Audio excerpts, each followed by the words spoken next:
Telling an Eastern story from a Western point of view can be wonderful but challenging, I guess. So weren't you a little bit afraid at the very beginning of this adventure, or it was just a lot of enthusiasm?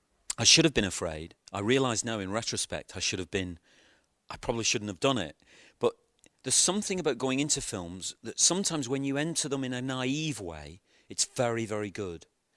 Because you enter with the enthusiasm and energy of someone sort of beginning their career in a way. And so you're open to influences and to the country, like in this case India. And it can give you something, especially to a city as vibrant as Bombay. Because the impression it makes on you when you go with that openness is extraordinary. And you get a chance to capture maybe a bit of it, and bring back a bit of it. Rather than have a lot of technique and application, because it doesn't respond to that, because it is an extraordinary place. And you make a film in a different way there than you make it in the West. You don't have control. You can't control, well, you can, but it looks fake. If you want it to look like the real place, you've got to let it go and let it run. And so there are lots of mistakes in the film where people are looking into the camera when they shouldn't be and things like that.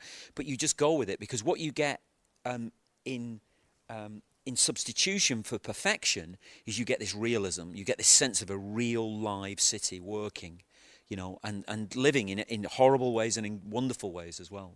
The screenwriter has said that the Mumbai of the film is similar to the London of Charles Dickens. Yeah. Do you agree with this? Yeah, it is very Dickensian, because when you look at Dickens's novels, they were based, a lot of them came out of that, out of London, and London was growing exponentially at the time. There was this massive poor base of workers who were creating this phenomenal wealth and expansion, and the empire was spreading around the world. And you can see he bases his characters, he draws all his characters from those streets, and they're very extreme things that are going on, huge differences, creating melodrama, really.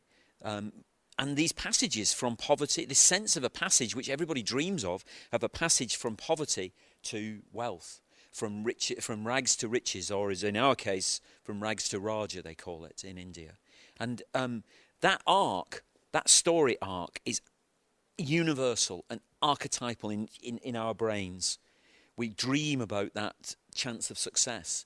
And of course, what's lovely about this is that he uses what is apparently material success, this game show, the biggest game show in the world, the one that dangles this huge prize in front of poor people, but he's not interested in the money.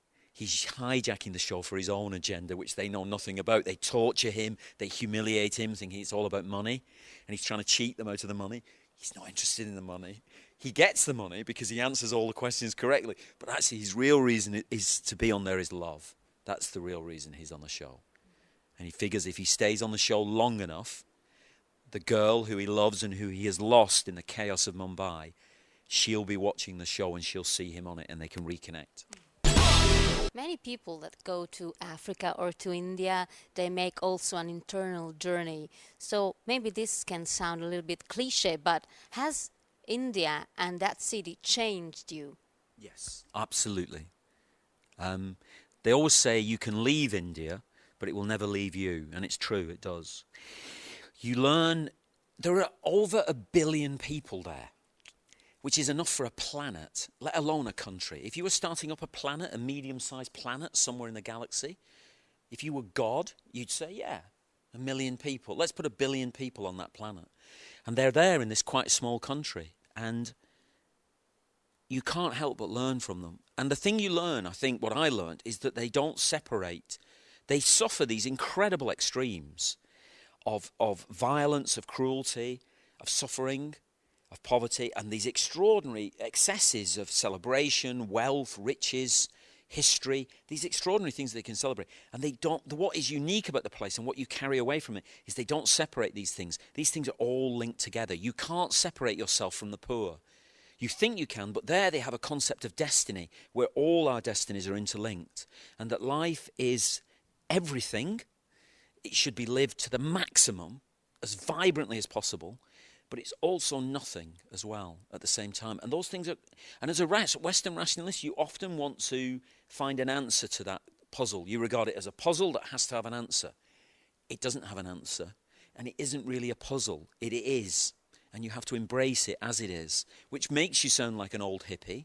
But actually, it's true, the hippies were right in that particular case about that. It is something where you embrace the contradictions, and therefore you learn about our place here, really, as human beings all here. And what we tend to do in the West, we tend to separate ourselves from suffering and visit it occasionally through charity work or through consciousness, through political correctness, whatever it is. But actually, of course, it should be with you the whole time in a way, and it is in India.